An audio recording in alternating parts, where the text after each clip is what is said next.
निकल जा मेरे घर से। पागल बना दिया तुम दोनों ने। तुम्हारा ठेका उठा रखा है मैंने अपने घर के अंदर। क्या कर रहे हो? सुबह सुबह दिमाग खराब हो गया क्या? कहाँ भेज रहे हो इन्हें? मुझसे बहस मत करो। इन लोगों से परेशान आ चुका हूं मैं। घर में निठल्लों की तरह बस बैठना है, खाते रहना है। तुम्हारा किराया मैं भरूंगा क्या? मैं घर में कभी राशन भरा हुआ तुम दोनों ने?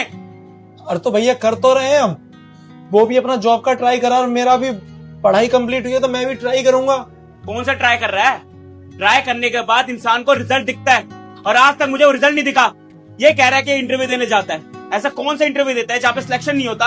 अगर इंटरव्यू पास नहीं है तो उसके बाद मेहनत करी जाती है ना, प्रिपरेशन की जाती है। क्या करता है भाई? घर पे आता है, बोलता है कि रिजेक्शन हो गई, उसके बाद ट्राई भी नहीं करता और हफ्तों भर यहीं पर बैठा रहेगा। और तू कौन सी पढ़ाई कर रहा है यार? पढ़ाई करने के बाद अच्छे रिजल्ट आते हैं। मेरे पास कुछ भी नहीं है, बस तुम दोनों को पाल पोस के यहाँ पे बड़ा कर रहा हूँ। माँ बाप के जाने के बाद ठेका उठा रखा है मैंने। क्या कर रहे हो? सुबह सुबह दिमाग खराब हो गया है क्या? कहाँ जाएंगे वो दोनों? इस घर के अलावा कहाँ रहेंगे वो? अरे कम से कम उन्हें नाश्ता तो करने दो। सुबह सुबह तुमने दिमाग खराब कर दिया मेरा भी। दीक्षा, इस घर में सबसे बड़ी प्रॉब्लम तुमने ना इन दोनों को सर पे चढ़ा रखा है। मैंने कुछ भी बोलने जाऊं, कुछ भी सिखाने जाऊं ना, सबसे पहले तुम इनके पीछे आ जाती हो। ये बोलने की इनकी कोई गलती नहीं है। हमेशा बोलते हो छोटे छोटे बच्चे की तरह। अरे बच्चे की तरह है तो इसका मतलब ये नहीं कि बच्चों की तरह हरकतें करेंगे। पता नहीं कब सीखना है, क्या करना अपनी लाइफ में, कुछ पता ही नहीं है। बस बड़ा भाई है, बड़ा भाई कर देगा कुछ भी इनके लिए। छोटे ही हैं वो अभी तक। और क्या हो गया? कौन सा उनकी उम्र निकल गई? पढ़ रहे हैं ना दोनों, अभी कर लेंगे नौकरी भी। उनके पीछे लगे हुए हो सुबह से। मुझे अब किसी की बकवास नहीं सुननी है। अगर इन दोनों को इस घर में रहना है तो बराबर का हिस्सा देना पड़ेगा, कंट्रीब्यूशन देना पड़ेगा और घर का राशन बर्तन जो भी है सब इन दोनों को संभालना पड़ेगा। इतने बड़े हो गए हैं, अगर थोड़ी सी शर्म बची ना आंखों में, इस घर में कमा के ले आना। वो दिन समझूंगा अपनी लाइफ में तुम कुछ करोगे। रहने तो भाभी, आप कुछ मत बोलिए इनको।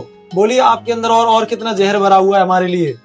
मम्मी पापा आज होते ना तो ये नौबत नहीं आती आज। अच्छा, मम्मी पापा अगर जिंदा होते तो क्या करते? वो सेम हरकतें करते जो आज मैं कर रहा हूं। एक टाइम तक माँ बाप भी थक जाते हैं और बड़े बच्चे माँ बाप को तब तक प्यारे लगते हैं जब तक वो पैसा कमा के लाते हैं। जिस दिन पैसा कमाना सीख जाओगे उस दिन इस घर में आ जाना।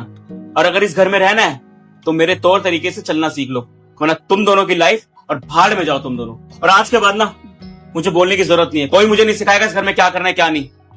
हाँ भैया, सही कह रहे हो तुमने तो अपना सब कुछ कर लिया। घर है तुम्हारे पास, सब कुछ है। हम कहीं भी जाएं, चले जाएंगे हम दोनों कहीं। खाना मिले या ना मिले, सोने को मिले या ना मिले, रह लेंगे हम जैसे रहेंगे। पापा मम्मी होते सही में हमें कहीं नहीं जाने देते। भाई हो ना तुम, इसलिए एक ना एक दिन अपना सोचोगे ही। तो सोच लिया तुमने आज अपना। कोई बात नहीं भैया, अब चाहते इस घर से चले जाए तो चले जाएंगे। आज के बाद इस घर में कभी वापस नहीं आएंगे हम। अकड़ किससे दिखा रहा है? मत रह घर में। क्या कर लिया तूने मेरे लिए? तुम दोनों ने मेरी जिंदगी खराब कर दी है और कुछ नहीं करा। सोसाइटी में जाता हूँ ना, 4 गालियां मैं सुनता हूँ कि तुम दोनों भाई यहाँ पर हो। और कौन सी पढ़ाई कर रहा है? आवारागर्दी करता रहेगा दोस्तों के साथ, कभी क्लब जाना है, कभी पार्टी करने जाना है। बड़े भाई पैसा देते तो उड़ाना है उस चीजों को। पेट्रोल के पैसे भरने नहीं है, सब चीजों को ठेका मैंने ले रखा है। आज के बाद तुम दोनों की बात नहीं सुननी मुझे। बाहर में जाओ तुम दोनों। देखो, तुम दोनों को कहीं जाने की जरूरत नहीं है। तुम्हारे भैया को पता नहीं क्या हो गया है, सुबह सुबह शुरू हो गए हैं। मैं उनसे बात करती हूँ। भाभी बात गुस्से की नहीं है। भैया का ना अब रोज रोज का हो गया है। रोज हमें ताने देना, रोज सुनाना। हम कर तो रहे हैं, हमसे जितना हो रहा है। इनको भी तो टाइम लगा था करियर बनाने में। तुम दोनों शांत हो जाओ।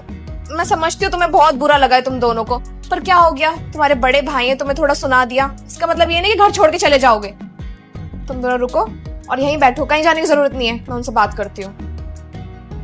चलो भैया।